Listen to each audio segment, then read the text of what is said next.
This is Sophie Aldred with The Legend of the Traveling TARDIS.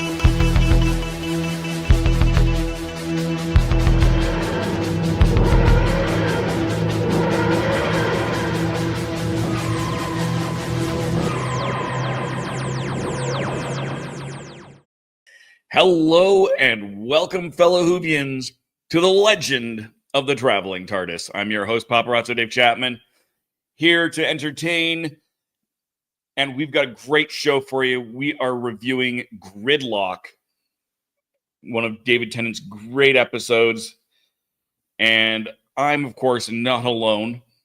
I'll bring in first our producer, our forefather, our first doctor. I don't know what else I call him. It's Christian. That's the best way. Is everything working okay? Is my microphone working okay? Because it was just complete disaster. I think it's working. It's working well enough, if not working fine. Oh, okay. I mean, am I coming in clear and all that? Yeah, you're coming in clear. Okay. And what? I don't know what the heck's going on here. Move that away. It's one of those days. It really Hello, is. everybody. Me, Gridlock. No, Gridlock, not Grimlock. Gridlock. No. That's the Transformers. We're not reviewing Michael Bay. Transformers. Come on. I love Transformers, just not necessarily Michael Bay's. There you go. I desperately need a new computer. I never understood this, so I'm just going to mention it because it sounds pretty cool. During this broadcast, you can support my page by sending stars. I'm assuming this is the Facebook page. That is the Facebook that helps me earn money. Oh, okay. Well, that's the case. Yeah. Facebook, go completely nuts. Give me some stars there because I need a new computer by chance. And we want to say hello to everybody, but take it away, Dave. All right. Also with us today, we have. I'll put you over there. We don't have a big crew. We don't have a big crew. We don't need to shove you in the corner. Who else do we got? We got Sam Mittens. I'm Sam Mittens, and when Sam Mittens is not there, we might have Reverend Amagon. Oh no, he's been through a day already, and he made his comment on the other page. All right then. Grimlock want to be on the show. Oh, it's gonna be one of those shows. Oh lordy. I got to cut the budget, really. Oh, Sean, save us, my friend. Yes, please. Hello.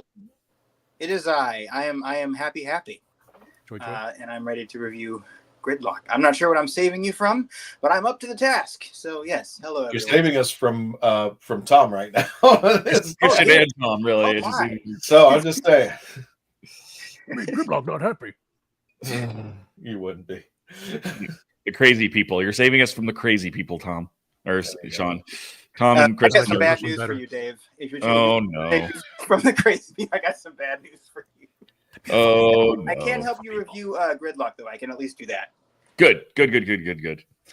And our last person is of course Gadget. Let's just kick it off with the Who Knew news and bring Gadget in. Let's bring Gadget in. Oh,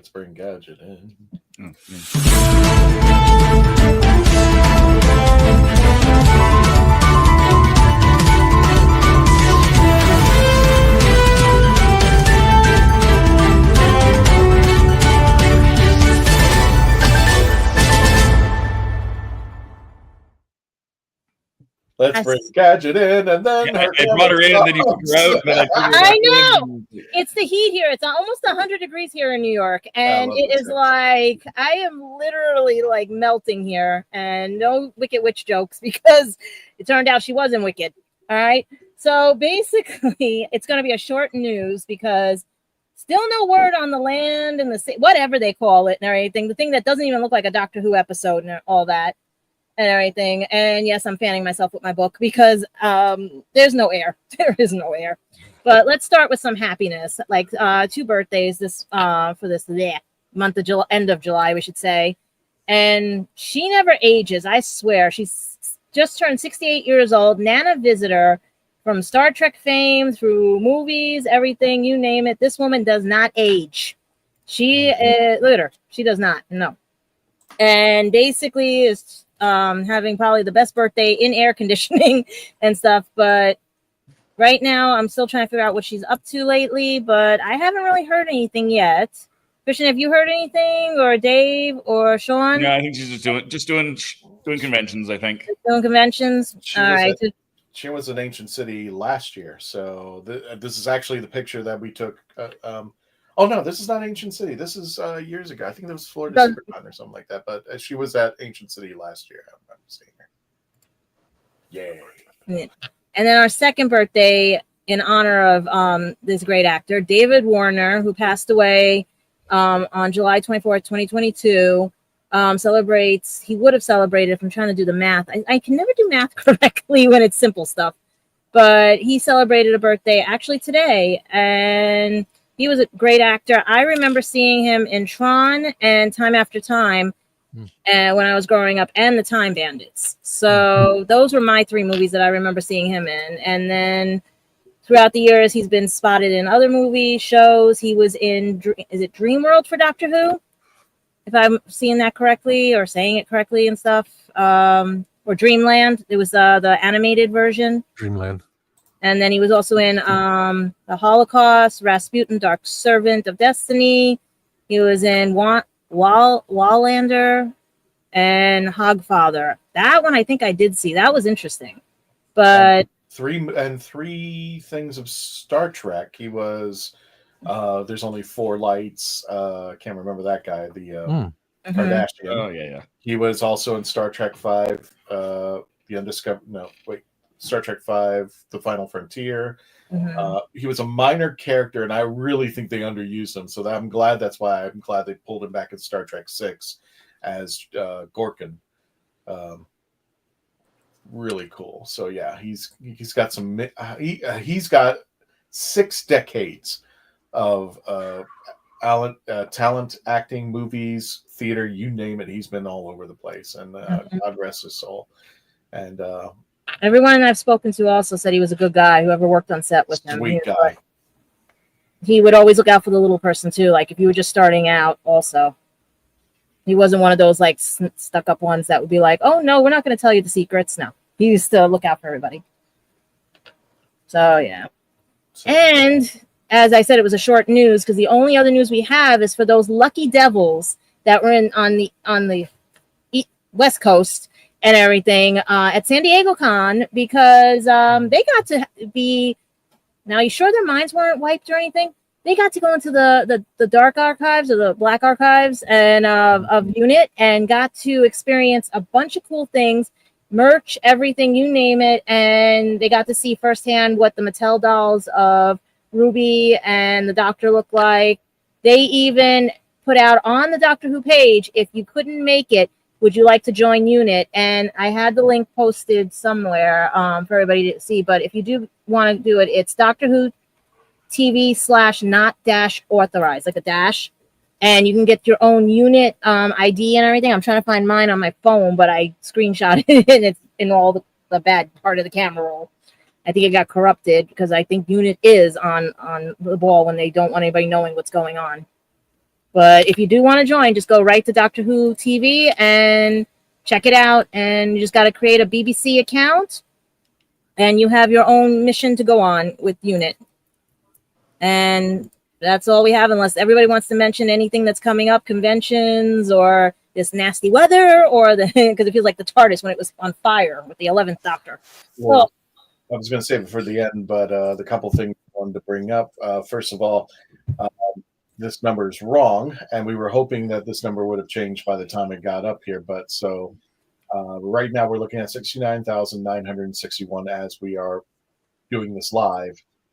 And we were hoping that 70,000 would have hit, but we're close. I mean, we are in the ballpark, and thanks to everyone. We could get it during the show. We could get it. We could get it during the show. So if you tell folks, so the real number is 69,961 right now. 39 people have to come over to the dark side of the force, hit that subscribe button. And we are there. Everyone, so, make your grandma subscribe. Exactly, and make her grandma subscribe. Yeah. So definitely. And a couple of things we wanted to bring up. Don't forget, over on our YouTube channel, and it's the only place you can find it if you want to do our polling. One of the questions was brought up. I don't remember. Gadget, I think I don't know if you mentioned this in the last episode, but Mark Gatiss came out and he had an interview, and he was kind of just saying, okay, do you think he thought that Doctor Who is in need of another hiatus? And we polled everybody on our YouTube channel, and 75% said yes, it's time to take some time off. It needs a rethink. Well, they break it down to a lot of things like new showrunner, new writers, new talent. Just give it a couple years and rethink everything. I say find a nobody and see what happens and go from there. Yeah. 3/4 of our poll takers said, yeah, it needs some time off. 25% said, no, it should continue on. And those folks were saying, like, no, they were saying the same thing too, but they said, we really don't need a break. We just need some good people up there running the case. And for those of you who are, we just threw this out there, and today was supposed to be a Big Finish day, but we just didn't get a chance to it. During the downtime, what would you like to see in future episodes of the Traveling TARDIS? And I really thought that this number was going to be bigger. A review of Classic New Who, picking up from where we are, which we did, is 7%. So we're doing that tonight. Reviews of Classic Who, 33%, and reviews of Big Finish, 60%. So we will try to do more Big Finish as it gets. I thought everybody was going, no, continue on, but only 7% of our audience said, yeah, keep it low. Not the Classic New Who from Tennant on, where we last left off. But the second best thing was Classic Who at 33%. And I guess, Dave, the people have spoken. I guess we're going to do some more Big Finish. And we are planning to do one, including was a Vampire Weekend with the 13th Doctor and Yaz. We wanted to do that one because as we enter the Halloween holidays, which we're really excited about, we're going to be doing some more spooky stuff for that time of year. So exactly, and we'll be doing announcements about future upcoming projects. In any case, that is it. Unless Gaddy, that's it on the news and everything. Yeah. It's hot as hell. Rod just brought up one other. We have one other piece of news, and that is Circuit Breaker. Circuit Breaker, yeah. I was just going to ask you about that, because is that still under Big Finish? Because that's another one with that will include Big Finish. That will include BBC Audio. That will include comics. It'll basically everything but the TV show. But it is both BBC Audio and Big Finish Audio are supposed to be. Yeah, because I wasn't sure if the Fugitive Doctor was going to fall under Big Finish or BBC Audio. Because of everything, that's what I'm saying. It's all the Fugitive Doctors, so okay. Yes. I was still trying to get word on that one because I wanted to see the new episodes that were coming with her new all of them, because I know she drops the end of August. Yeah. Now, here's my biggest concern. We did this once. Does anybody remember Doomsday? I try not to. Nobody remembers Doomsday. No, don't. And this was their first attempt at doing it when it first went. I think when Jodie went off the air, and it was still kind of teetering off, and they came up with this project called Doomsday, and it was supposed to be, what was it? If I'm not mistaken, Dave, it was supposed to be the most deadliest assassin out there in the universe. Yeah, and it just. I mean, they did and I'm just like, maybe with the Fugitive Doctor, it's going to be better because, with respect, she's a way better character than what Doomsday was, or at least they projected, because they showed that trailer and just like all of us were like, whatever. that trailer looked like a junior high. Guys, breaking news for Shirley. She's at 93%, and she's got $7,010 out of her $7.5K goal. It just did it now. Nice. Okay, Great. The Pandora is going to be staying open. If this works, we need 7% more of the people. We just need $490. Whoever can donate $490. Everybody, make your grandma give. Please. And your grandma's grandma. And I'll do this. I'm going to put a link into the GoFundMe page if you want to help out. Oh, wow. I just got an alert. Wow. For those of you who are not familiar, the Pandora restaurant in New York had some financial issues that came up at a spur of a moment, and it is literally the case of whether this restaurant will stay open or stay closed. And Shirley, who runs the Pandora restaurant, which is actually Doctor Who themed, and you should check it out for yourself if you're in the area, if you go visit the area. Definitely take a look at that. But the Pandora was hit with a big, I guess for a better term, a fee. Mm-hmm. Yeah, because of outdated equipment. With outdated equipment, and they're trying to revamp it, and they are so close. She'll even take equipment. If you guys have like equipment that's fairly new, she'll take that too. But 2 hours ago, the last donation was $50, and it was by anonymous. So she's been getting a lot of anonymous donors. So I'm wondering who they are and stuff, because we want to thank them, because the whole thing is anonymous 3 days ago, 4 hours ago, anonymous. One person named Diane Matheson, and she was 3 hours ago, and 2 hours was anonymous. Those were the last ones recently. I just got an alert because it went over 7,000. It's very nice of anonymous to give all that money. Usually they don't forgive and forget, but it's really a turning a leaf for them, you know. Mm-hmm. But I'm glad she only needs $490 more, and she's got the Pandora back. And who knows, maybe once everything settles here, I might take a trip up, and you guys might see the TARDIS going up on the train to Beacon, New York, since I'm not that far. Well, technically far, but not that far from it. It's about 2-3 hours, but I'll be there once I can get everything situated here, just to give her a big hug, because that'll be the first time I'm there.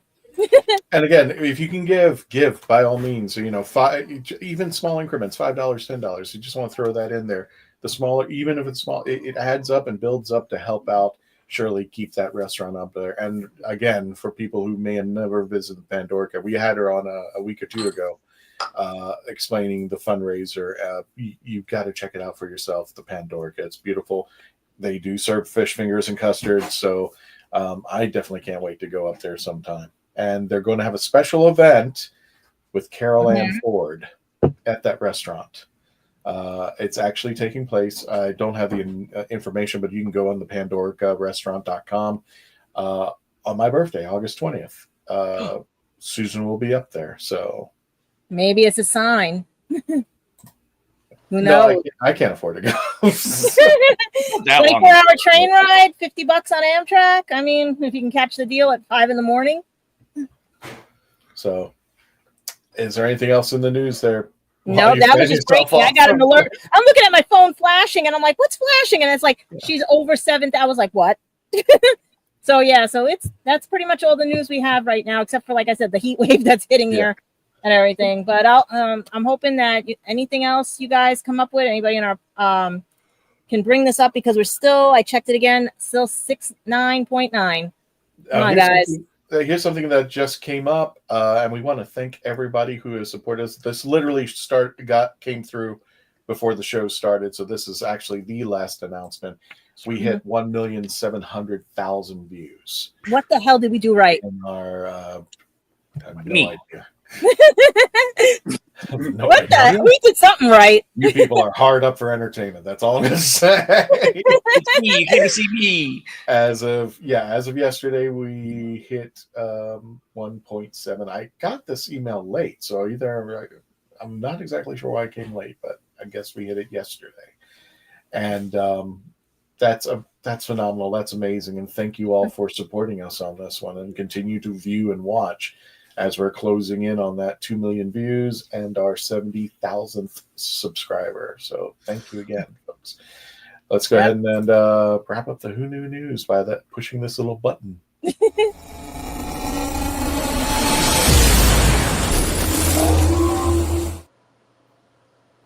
Woo. Woo! Woo! So, Happy birthday, Raj. Happy birthday. Almost happy birthday. Almost. Yeah. Happy future birthday. Dave throwing in some Canadian dollars just to confuse me. Thanks. Speaking of a Canadian, I guess we'll go ahead and give him a big thanks since he's already up there. Stop it. Stop it. So yeah, you can contribute to us if you want me to get a better system, or you can contribute to the Pandorica and help them get their 7,500 to make sure that restaurant stays open. But it sounds like they're going to hit it. So they're going to hit it, and like she said, she'll take equipment too, or anything you guys want to donate. You know, as long as it's up to code, she'll take it. Exactly. So on to the main event of the show, which is of course Gridlock. Mm-hmm. And we've got a nice small crew here, so we can be a little bit wilder and longer with our reviews, but not too much because we want to keep this nice and tight. Mm-hmm. So let's start with Mittens or Tom, whichever one wants to do it. Do it. What do you rate 1 to 10 TARDISes? I give it. What would the Candyman say? All right, I'll Tom. give it. Tom, please stop. Just do it normal. We're going to be here all day. Out of 5 TARDISes. 10. Gridlock says TARDISes. I give it 4 out of 5 TARDISes. And out of 10, that would be an 8? You said 5. Now I got to figure it out again. I'll give it 7 out of 10 TARDISes. We'll get back to Tom later. All right, let's go over to Gadget then. Gadget, what do you give it? 9.5. Only because of the kittens. Ha! That's valid. That's valid. Yeah. The kittens, they were talking. They made it talk, and I saw the behind the scenes on how it made it talk, and that was cute. And Sean, what do you give Gridlock? I give it 8 recycled waste cookies out of 10. Ew. Why? You guys remember that? Where did that come from? Yeah, where did that come from? That comes from the episode. Did you not watch the episode? I did, but I'm like, why would you think of that right now? Well, I was going to say 8 happy happies, but I already said that. So I was like, I got to think of something. No, you could talk about bliss. No. It has to be the recycled waste cookies, Gadget. Yeah. Need a cookie. What did a lot of people be starving right now. What did Adam Sandler say? Please have Bob Barker spayed and neutered. Oh, Lordy. Christian, since we got a nice small crew, let's include you in this. What do you give Gridlock? Well, if that banner ever comes down, I'm telling you. I gave it a 6. Give it a 6. Very hard 6. All right. A really hard 6. That means you're first. It does mean you're first. Oh, wow. I can't even use my privilege. No. We don't have to get out of jail cards here. All right. Make those together. Fine. You sure you don't want to go to a commercial break? Anyway. Okay, I'll do that. We'll go to commercial break. Really? And then come back. Okay. 34 after, yes. I'll give you that. I'll give you commercial break. You. He saved me.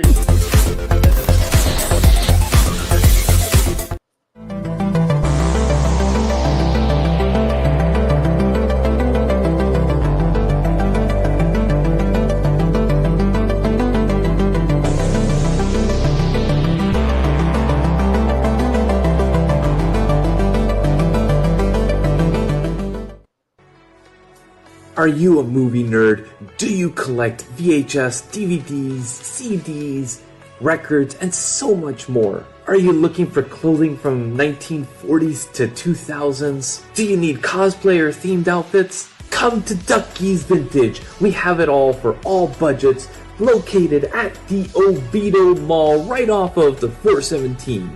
Ducky's Vintage for those born in the wrong decade. I'm author Mark Muncy. And I'm author Erica Lance. And this is Eerie Travels.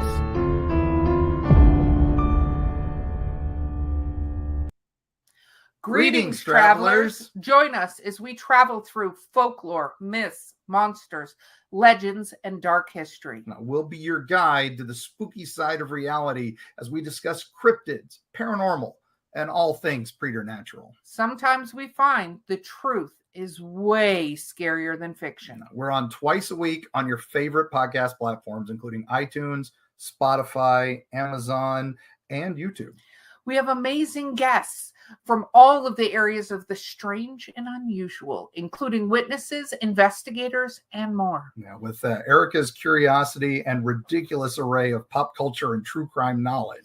And Mark's decades of experience diving into folklore and the legends with the truth that's behind them. Yeah, so join us, travelers, as we take you to the edge of reality, and we'll see you on the other side.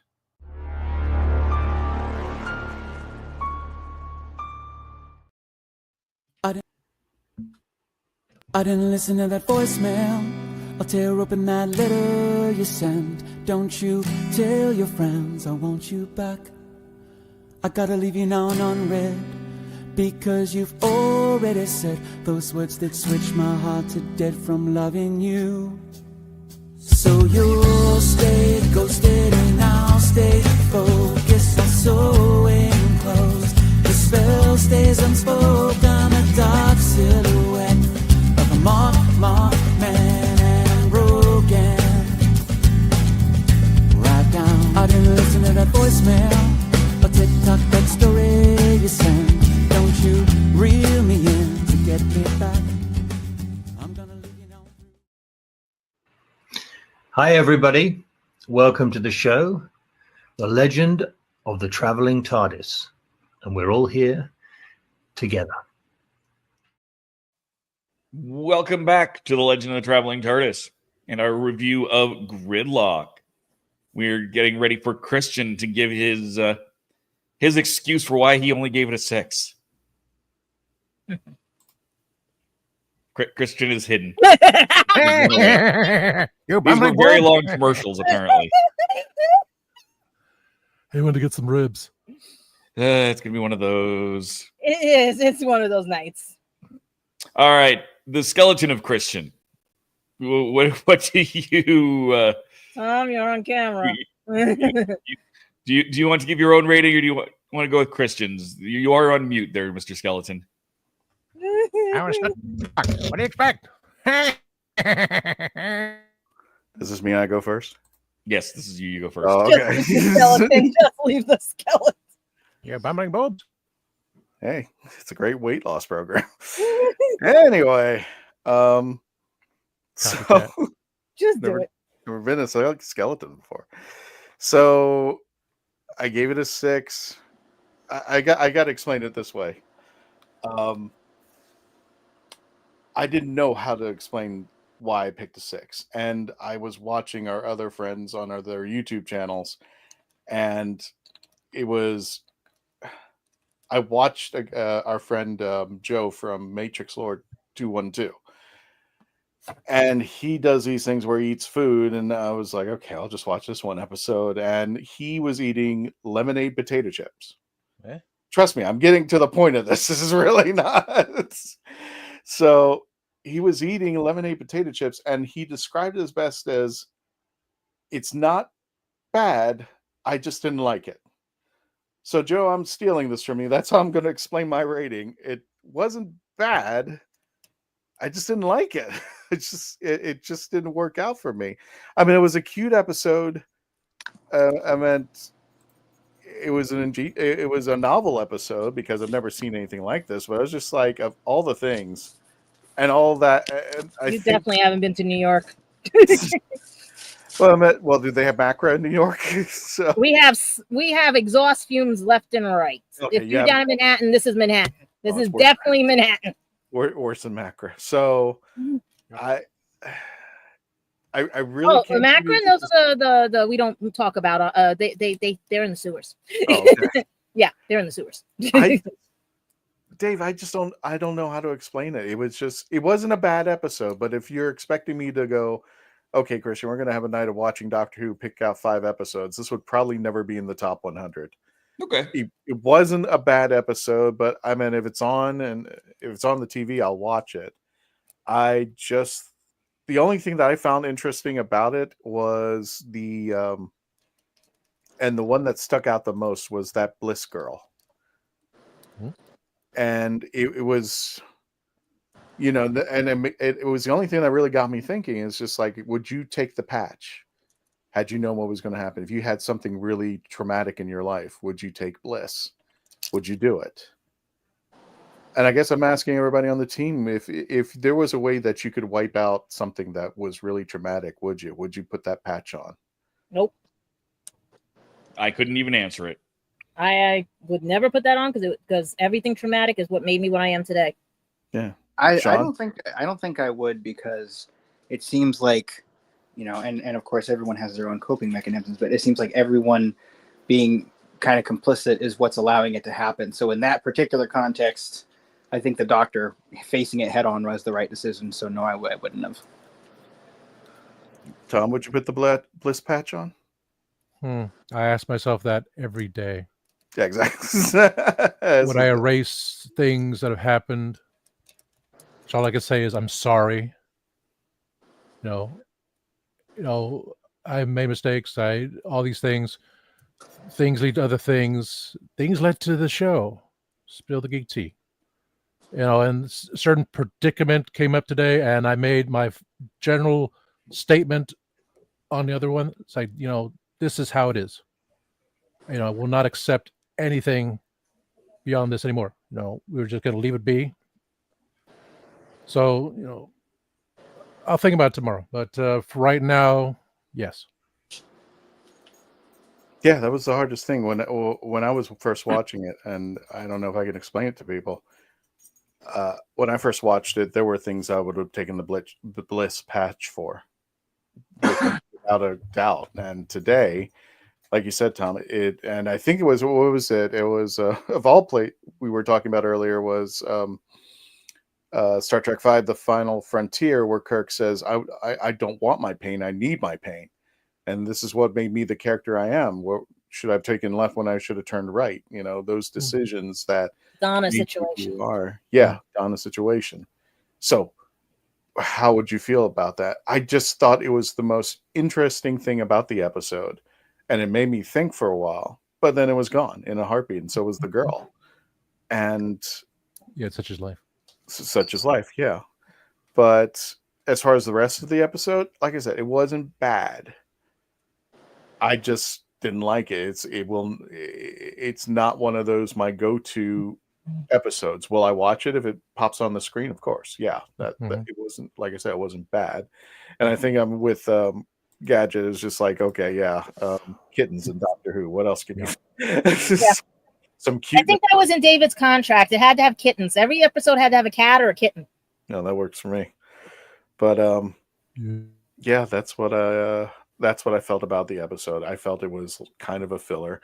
It wasn't a bad thing. It brought in it kind of gave us more of the backstory to the Face of Boe, but I don't know. I'm just, well, that's me in a nutshell. I don't feel bad now for saying what I said. My choice either, because it was like you said, it's like a filler. It was part 3 of the whole thing for New York. But it's like, okay, you and I have been stuck through I-4 many times over, and any I've been in LA, I've been in Orlando, I've been in Atlanta. It's like, I don't want to be stuck in Gridlock and meet all these people. That's fine and dandy for Doctor Who, but like the term of it. It was okay, but it was mediocre. It wasn't the greatest thing in the world. It was better than Fear Her, for God's sakes, and other things. But why is everyone disappearing on the screen? It's the browsers. I suspect that Christian is just growing back a body. Oh, okay. I see it now. But Sean Sean has dropped. I'm not sure why. Technological blah blahs. That being said, you are next, so let's just keep going with Tom. Yeah. I was thinking, how I wasn't going to go low, but Christian did first, so I was like, yes, I agree. It was for fairly good episode. Oh, there he is. And the cats and everything. I'm quacking up here. And interesting characters. It wasn't spectacular. The macro. It devolved itself to do these things. The idea of they wanted to spoilers. They wanted to. Is there a spoiler thing? I'm not touching anything. I'm on the side. I'm over here, so I can't touch anything. They wanted to kill off the Face of Boe on the last one, but so it was too many deaths occurred, so they did this, draw it out. So okay, I'm glad they did. They gave the expansion of "You are not alone." That was good. Everything through there, so that was nice. But it was not a 10 kind of thing. It was like 7.5. Mark would say 7.6249. Apple water bottle phone 9. Sorry, Mark. I didn't drink enough water to do his voice. So, it was nice. I'm just going by memory. I didn't watch it again because there's all these interesting people and they're stuck in there and the fast life in a fast lane. The Bliss thing I completely forgot about. Maybe I did take a patch. Who knows? Would I ever use it today? No, because today I made my, Dave knows. I made my statement. Yes. But I was like, I don't even know what's the next episode, to be honest with you. But it was Spider-Man. good. Spider-Man? Yeah, it's the other one after it. The other New York theme. Yeah, I want to see Spider-Man 4. That's going to be nice. Anyway, so I've gone a bit quackers. And talking about rats. That's the other things that are swarming around the New York area. Keeping that ghost theme. Anyway. So, what is that thing? Is that the patch? Oh. That was the patch. Okay. That was the patch. And there's a pop-up for... funny. Yeah, so that's it. Christian said the whole thing, and I just reinforced what he said. There's nothing more I can think of. It was good, but it wasn't a great thing. It was meet new characters. Oh, and then the cats, of course, always cats. Love the cats. Always love the cats. Paste and copy what I'm going to say. Nice. Hey, you took my number 5, so in there. And I didn't want to go first. Okay. There we go. What is? I don't know. Everyone else has higher scores, so they're seeing something more spectacular besides, and as well as the cats. But the idea of gridlock and be stuck in traffic, say, holy hell no. What the hell is that? What's a lemon potato chip?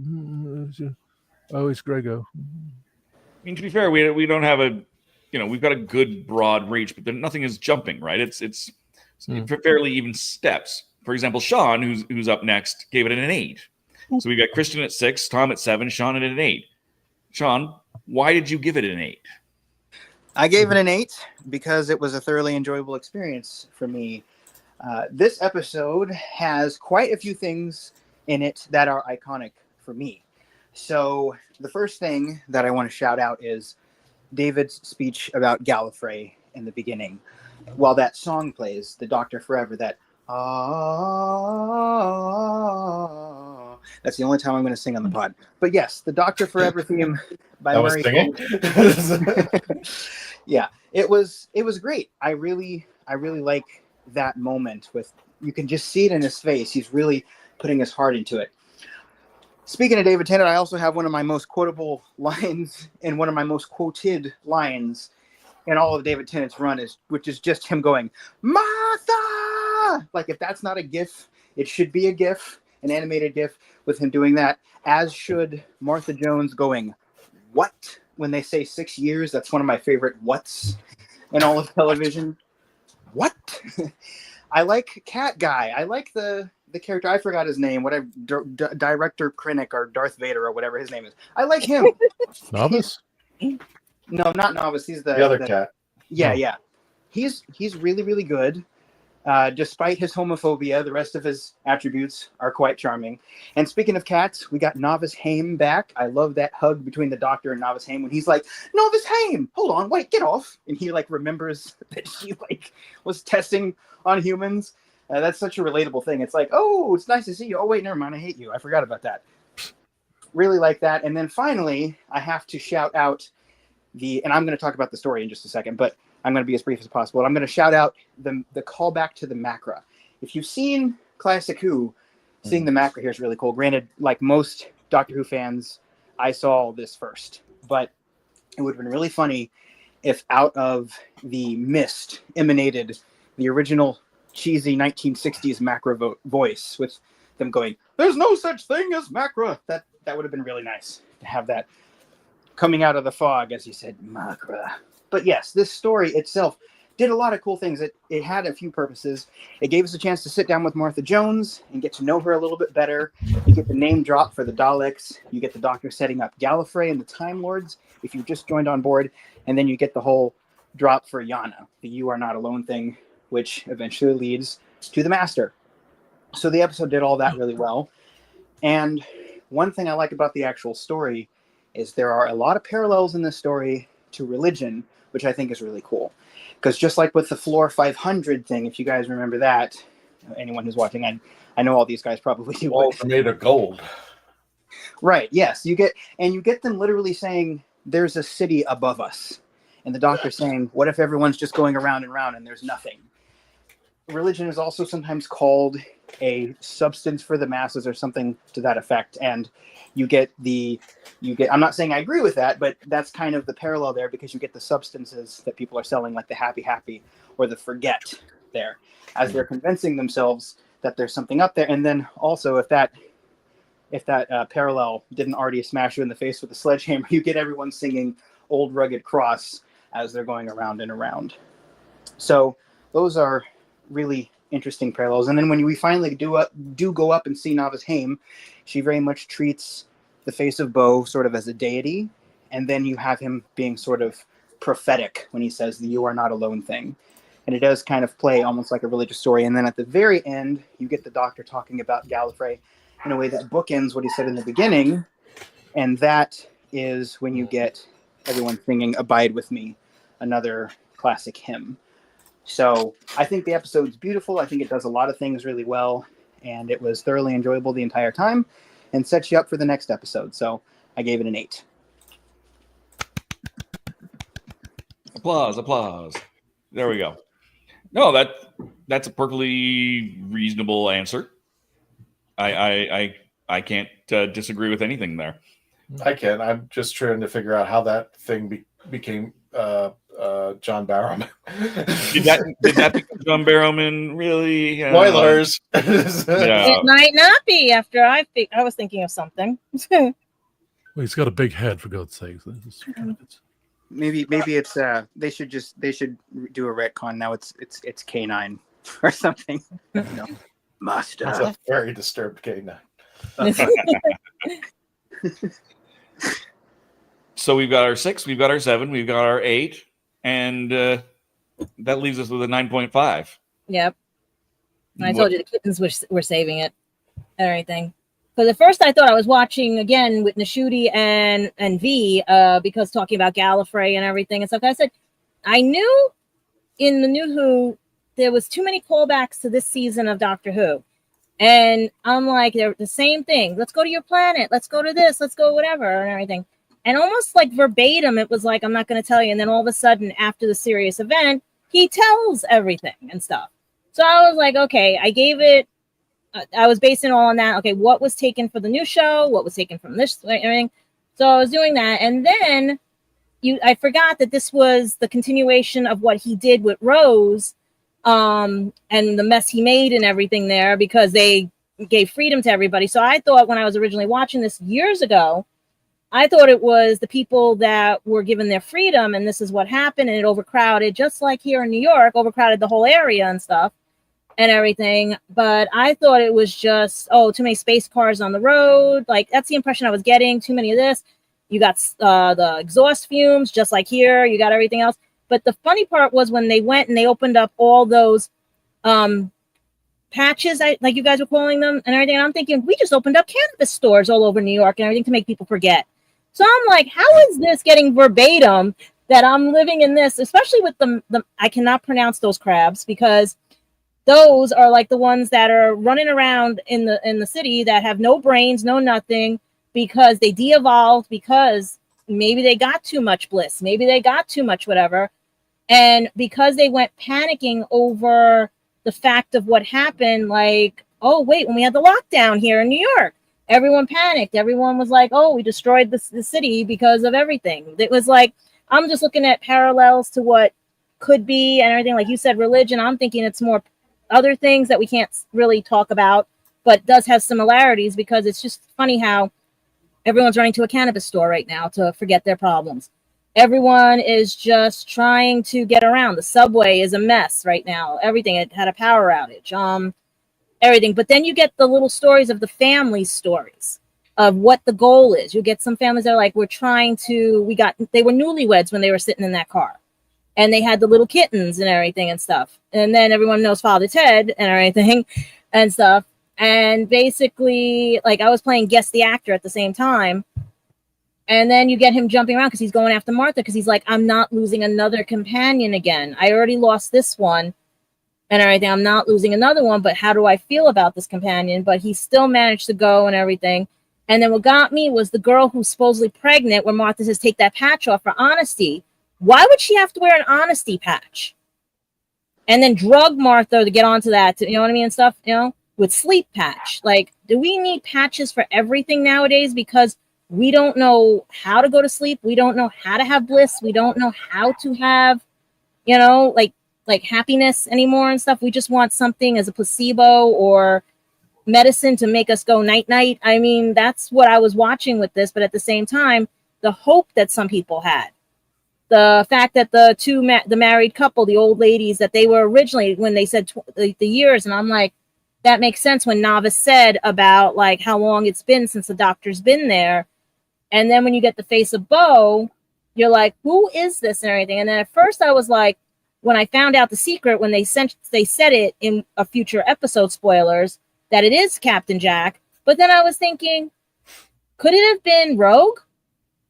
Because of everything and stuff, and he got out, but that's what he turned into? Or could it have been like, you know, but it was retcon canon that it is Barryman and everything, and all that. But all I kept seeing was that it was the mistakes of the doctor, because even though he was doing something good, it caused a feedback.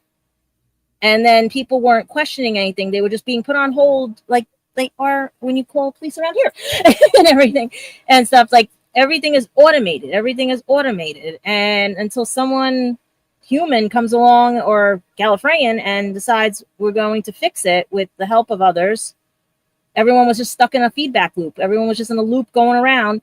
And I don't even know how those crabs got down there, but they were just feeding off everybody's like bliss of trying to get to a new journey in life, you know? But once the road opened up, everyone had clear sailing to go. One wanted to go to Brooklyn to raise their kids. One wanted this, one wanted that. But can you stand being with someone for 24 years and being gridlock like that? Or could you stand like planning your child's future in a car, like, you know what I mean? Or the newlyweds that became parents and they're like, how many months they've been and trying to find work. I mean, that sounds like here right now. Yeah. No, I'd kill Tom. That would be. I mean, we got a few fun things floating around in the subways and everything, because nobody has any sense anymore. They're just running like those, like the brain dead, whatever they are. How do you pronounce? I can't pronounce it. I can never could pronounce it. Macra. And it's like, because people just went with the like just evolution, like they just kept de-evolving, and that's what we have here too. We have a lot of people that are de-evolving because technology, cannabis stores. I don't fault the people for it, but sometimes people do want to forget, and it's not right to forget, because without your hurt, without anything, you don't know how strong you can be. Yeah. And like I was bullied for my whole life. My dyslexia was bullied by teachers, everything and all that stuff. People told me I couldn't do anything, but it made me go, okay, do I want to forget that harm or be like, okay, I'm gonna do this and show them all that I can do this. Yes, I have some flaws and everything. Even now, I had recent bully activity and everything. Yes, they got the better of me, but I actually might have one up on them. But who's to say, because do I want to live in that frame of mind or I want to just move forward and not be those cars going around for years and everything. I want to go when the thing opens up and get going and everything. There we go. Mm-hmm. Yeah, lots of different interpretations. It's that's what's and the way today's going, you know what I mean? I had to block that out. Okay, because that's what it's like. Everybody is just thinking like in for themselves sometimes now, or you're just going in an endless loop because you think that's what it is. The masses, you're like just a mass that you're not questioning anything. You're not trying to escape your reality that you're in. You're not thinking for yourself because someone else told you how to think. You don't know how to be alone and not be alone and stuff like that. That's what I'm seeing now, especially here in New York. Well, that's the thing too about this episode is just that the human condition cannot be contained. Mm-hmm. I would think those people were going to be jumping out of their cars and jumping all in each other's cars and stuff like that, but they were uniformed and they were lined up and they were just waiting. And then occasionally a car would move and then somebody would move up.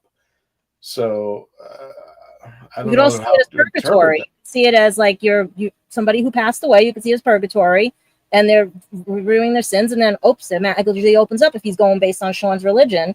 They went to heaven, and the macro were hell. But Christian, wouldn't you say though? I mean, so were you saying that like this episode depicted that well, or did not depict that well? Just for me, well, hearing what you guys have interpreted, I'm looking at a different light. And by the way, Tom's interpretation of it, his reading, we went up like 4 subscribers, so I'll never understand that part. And I don't know, because I don't think I saw it in the eyes that you did. This is why we do the show this way, is because I there were things I didn't see. I just saw this as a like Tom and I saw, it was a filler show. You guys are seeing a lot more deeper into this than we did. And I think I could see deeper things, but I think it was just, I didn't know where it was going at times. I mean, it was just, we're not in outer space. We're stuck in traffic, which is not good. The only person who was moving around was the doctor and nobody else. Nobody else was jumping around cars. Nobody was thinking, oh, well, if I just get out of my car and jump into this car, then we can move ahead in the fast lane. Welcome to New York. So, maybe Christian, they were trying to make, maybe RTD was trying to make you feel like you were in the gridlock when you were watching the episode. But what I was going to say is maybe, the doctor comes in there and he's sort of a revolutionary and he's the one who's seeing the system for what it is. But to me, I kind of took that as, okay, they have dogmatic ideas that permeate through the society. That's what and from the outside looking in, you can say, okay, well, obviously from the outside looking in, they're going around and around and they don't realize it. But there's people who've been there for decades and everyone who started the protocol is dead. And like, that's except for Novice. That's kind of how except for Novice, where she said to the doctor, they put it to save those people from the bliss pandemic. Yes. But what I'm saying is I kind of took that in the writing as like, that's how those ideas get started, right? Like, no one really knows why they're doing what they're doing. And everyone who started this is dead. And yet everyone's just assuming this is the way it's always been. Blind faith. And the doctor comes along and he kind of lets people see. And they're also in denial too, is a big part of it. Like, I think part of the reason they're not doing more is because they want to feel secure. Like, if we just keep doing this, we'll get out. And like, they all kind of know that that's not true, but they don't want to acknowledge. So that's how I would categorize that. I didn't mean to derail it too much. I just wanted to ask you if you. Well, look at how he took the initiative to step out and get the doctor out of the smog and everything, out of the exhaust fumes and stuff, which started the chain reaction to make them think, oh, wait, something's not right here and everything. and just kept going, and they started thinking for themselves again and explaining to the doctor what's going on. But all this was to save people from a pandemic of bliss. So before I give my rating, let's go through the audience. Yeah. Kristen, what have they had to say about this? Got it. Well, Nico back comes up and says, "Hi, I give it an 8. I love the side characters the most, especially the cat and his family. I did like them. I did like the cat and the family, especially when they were showing the kids. I was like, okay." Timescales. Gridlock rates a 7.6 out of 10 on the timescales with 226 ratings and reviews. Raj says, "I'll be generous and give it a 9.8 for the action scenes and the humanoid cats with the return of Nawashain and the Face of Boe at the towards the end." Our friend Mark, Candyman. "I am sure Gridlock was based on the M25. People who are based in the UK will understand that." And Paul Kelly, who actually played, I believe, Paul Kelly, if I'm not mistaken, Mark, he plays monsters as well in Doctor Who, confirmed Gridlock was inspired by the M25. And I think Ramona was responding to the Face of Boe, and he had some work done. He had some big work done. Could have been when the headless monk, like, you know, when they took the heads in 11, that could have been how Jack ended up like that. Oh my God, I just realized they said a 50-foot head, think of it, earlier in the episode, and then we got the Face of Boe. I never even noticed that. I'm still trying to figure out the evolution of how that head came to be. And like, it's going from a full body to this head that it exploded with. The only exception that I can think of is if you think of Cassandra, when everything was said and done, she was just a piece of skin with a face on it. And it was Jack Harkness's ego. That's yeah. John Barrowman, that container is not big enough. that old gridlock was not big enough. So that needs a bigger. I suspect that it was because you're thinking that Boe becomes Jack, but that has never been confirmed. What it was that Jack said that's what they used to call him, not that's who he was. Right. So my theory on that is he eventually is kind of the Cassandra thing. Later on, Boe doesn't evolve into Jack. Jack evolves into Boe, and then retakes that name from his youth. Moisturize me, Doctor. Yes. And the older John Barrowman gets, the closer to looking like Face of Boe he gets. I mean, he's aged like fine wine, but when you look at him in the Tennant years, and you look at him now, you can tell he's aged. Yeah. And he's had some work done. Do you think when he turns like 75, he's just a big head with little arms and little legs walking around?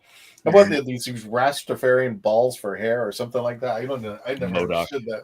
You know he watches the show, right? Yes, John. You can come on anytime you want. Yep. Mm-hmm. Spill the beans. Doors open. No, so I gave it an 8. Okay.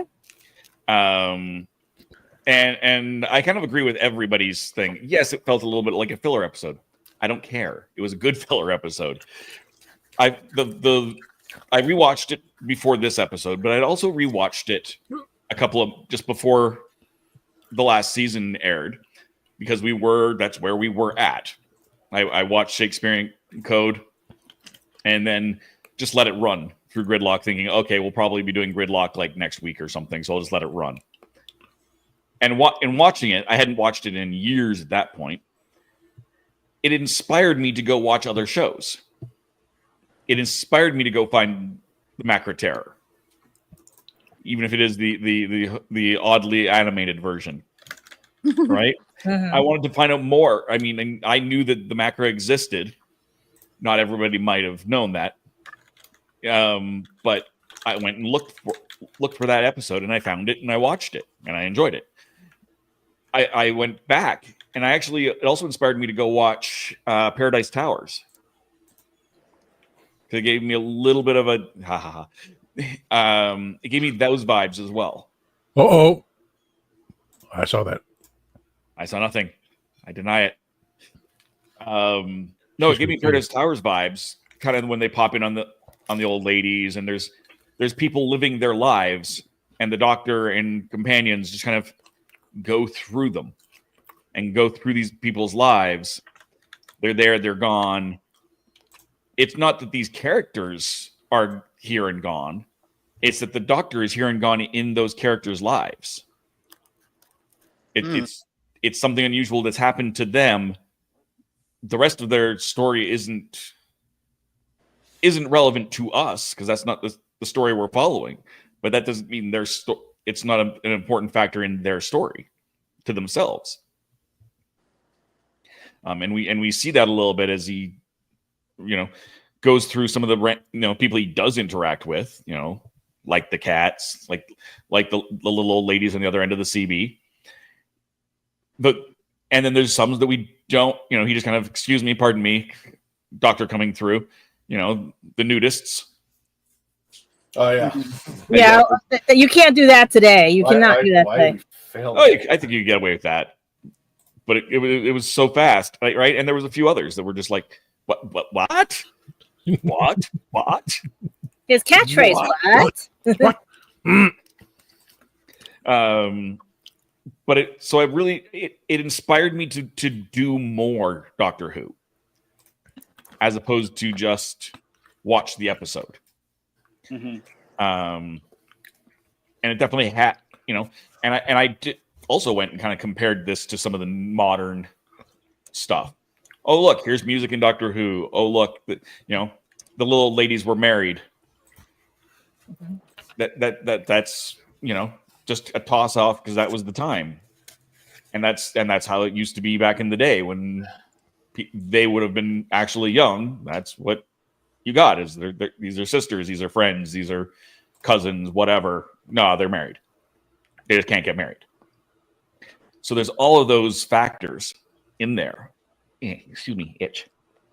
That are all in there, and it's really well done. And some of those things you don't need to. I think they were that particular one, addressed probably better than some of the modern stuff because it was just gone, and normal gone, without really delving into things. And also on top of that, I would think with the modern stuff, with the D+ stuff, it's just like it felt natural. It didn't feel like it was being hammered on. It was something that it felt like it was not only a part of the story, not only did it happen, but yeah, it wasn't in your face. It's just like, wow, it was something like, hey, look at this, look what happened, and like you said, it was off, and it was just like it wasn't making it a big thing, but it was making a big thing by not making it a big thing, if that makes sense. I would be curious if we went back on time on some of those message boards, if people, though, I got to say, didn't make a big deal out of it, because we kind of have the benefit of not being in that contemporary time. Some of the things people have said nowadays at the time, oh, no one made a big deal about that at the time. A lot of people did. And those people are kind of irrelevant now. I mean, no disrespect, but the episode is old enough now where we probably don't count that outrage anymore, but it probably was there at the time. I just wanted to say that. Yeah, no, definitely. The internet itself was not in the same place. It was barely there. So it's not that. Yeah, exactly. So it's not that outrage wasn't there. It just wasn't as easy for the outrage to be spread. But even on Outpost Gallifrey, I've heard someone talk about the specific thing on Outpost Gallifrey that, like, when the Doctor kissed Jack, like there were people who were really mad about that. But of course, they talk about it as much. I'm sorry. Go ahead, Dave. No, you're entirely right. You're perfectly right. We always look at both the current and the past through lenses, through social lenses. Yeah, Bugs Bunny kissed Elmer Fudd in drag, so what's the point? Yeah. I grew up with, I'm going to hate to say this, guys, you're going to get mad at me, but I grew up with all the old 1910, 1920, 1930, whatever cartoon they had back then, and they were very... Let's put it this way, like, you can't do all that. Like, people don't realize Betty Boop was a porn cartoon.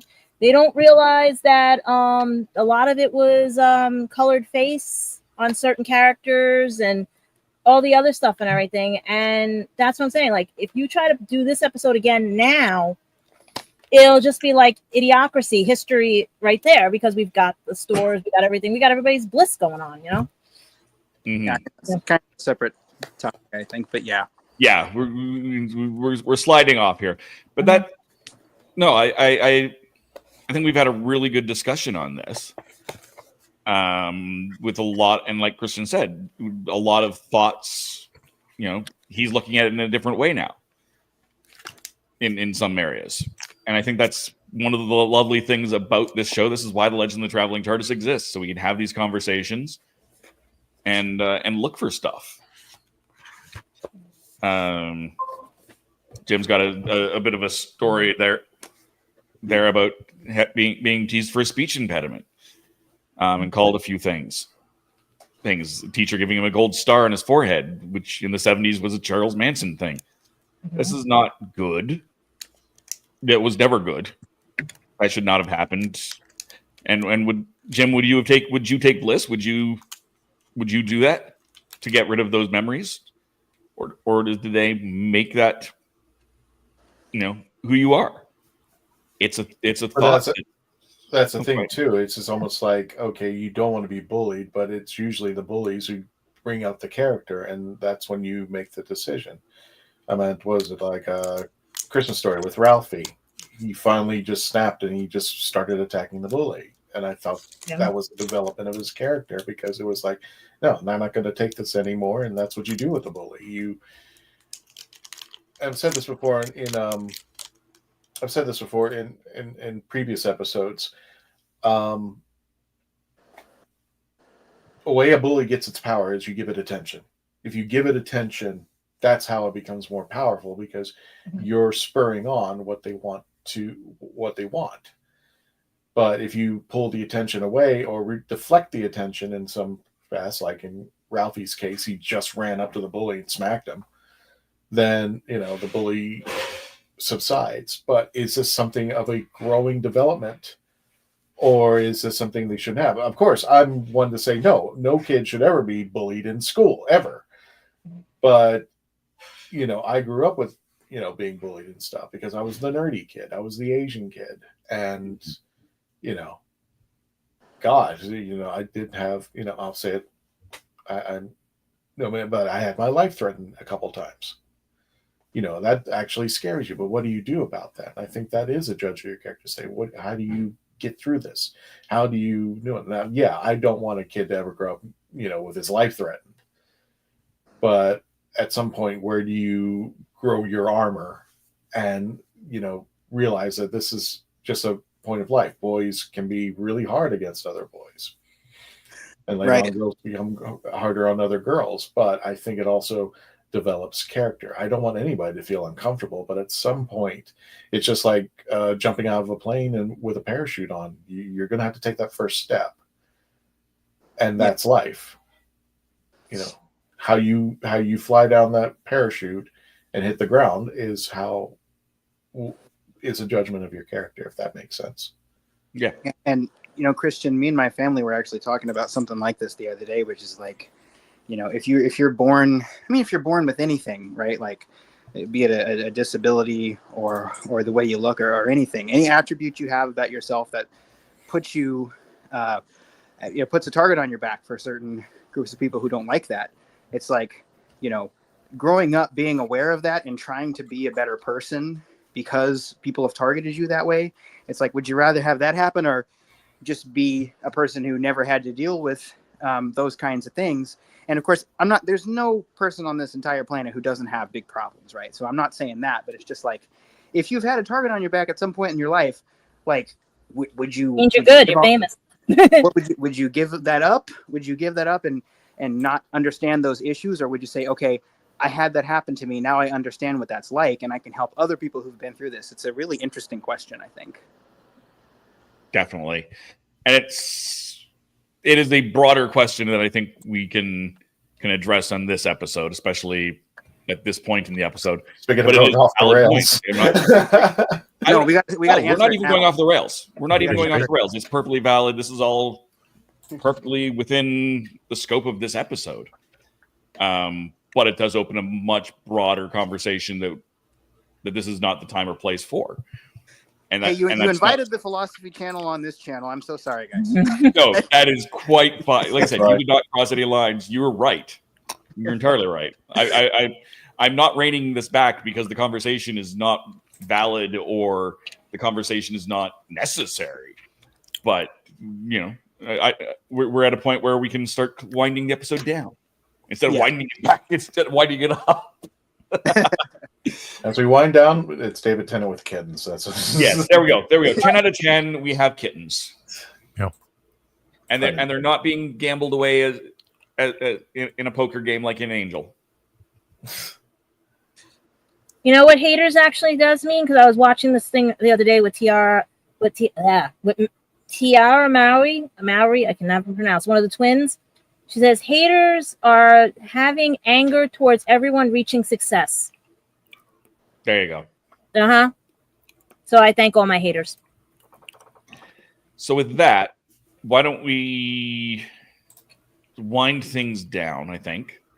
Can I add this, Yes, Dave? This is actually fun, and I wanted to make a mention because it was on the last episode, and we didn't get to use him. But I thought this was a wonderful picture, and I want to give a shout out to the person who made this because it was the only picture I could find of him outside of the animated series. Somebody actually made this picture of oh wow, the Belka Doctor, and I want to give a shout out. I found this, I believe it was on Twitter.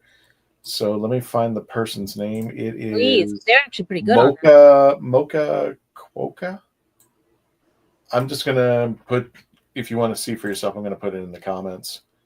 But I thought this was an excellent picture of Richard E. Grant. If he was, if it was live interpreted, I know it's AI, but I mean, we haven't seen Richard in that outfit, in real life. So good job, Mocha Quokka, for doing that, and you can find him on Twitter for that. So thanks for letting me download the picture and not tell you about it.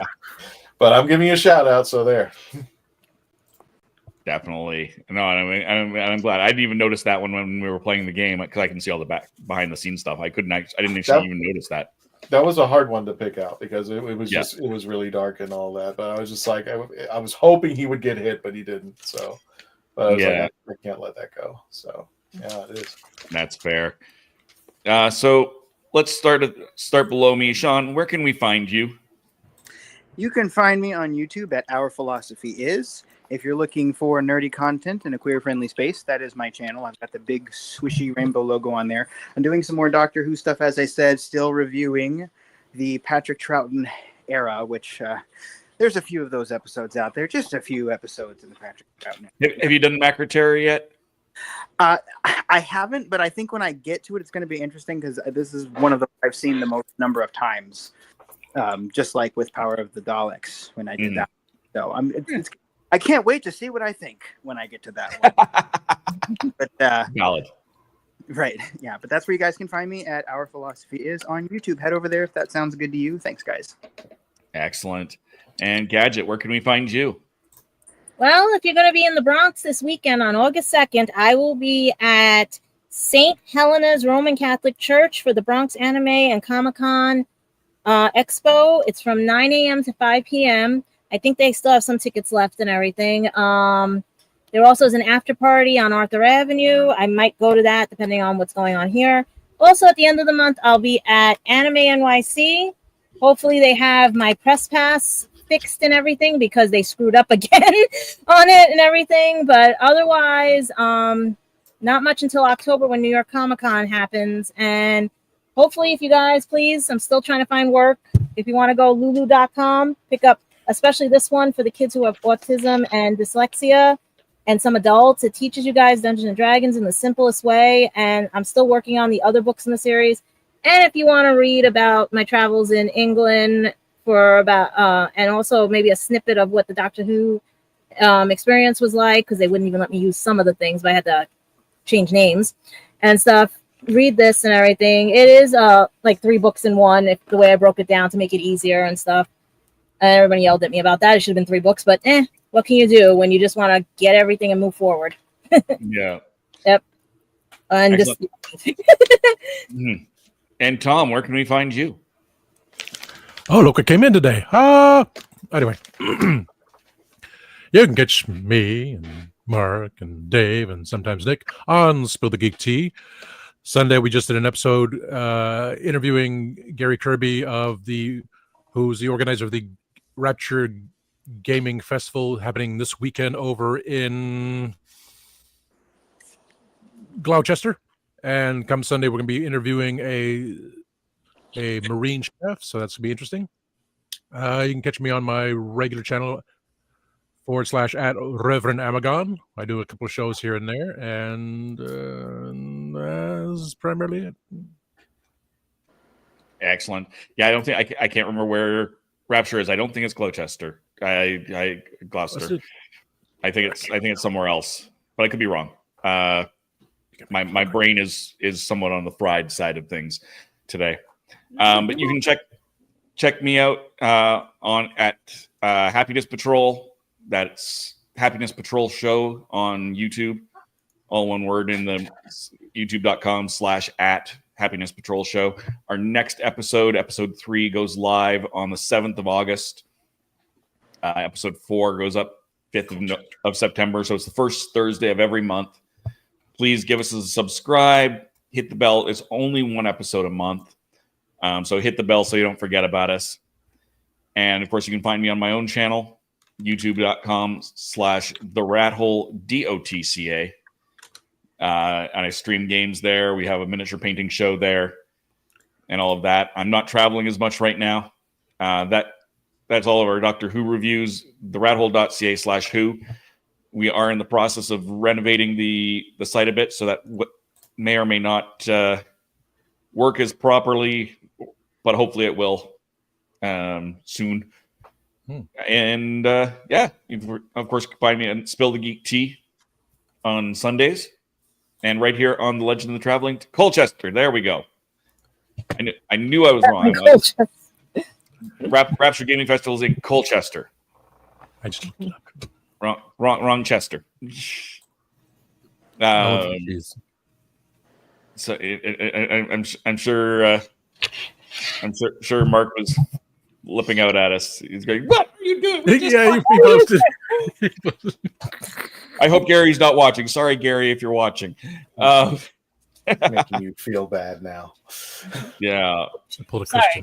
Trying to keep this out of shot because I'm going to be on my other channel. Probably open that later. Hey, Christian.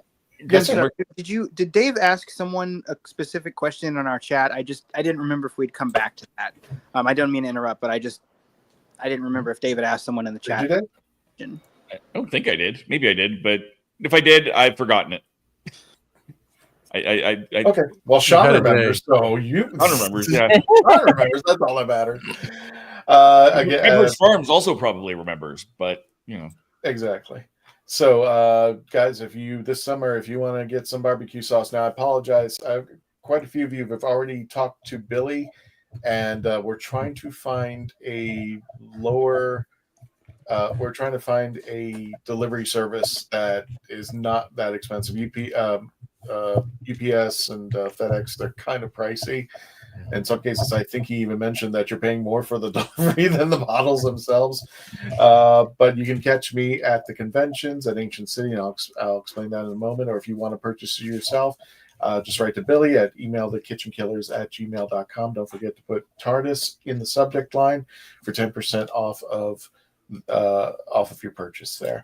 And don't forget also, we're getting very close for Shirley to get her goal. I was just refreshing the goal right now. Nope, still holding it. Still holding? 10. Yeah, but I mean, how are we holding? Another 400 or 500 and she'll hit her goal.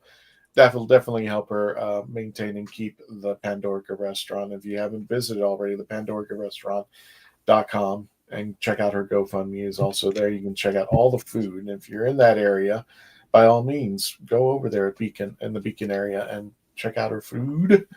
Here it's very tasty. I haven't been there yet, but anyway. And don't forget, before you leave, go ahead, like, share, subscribe, and comment.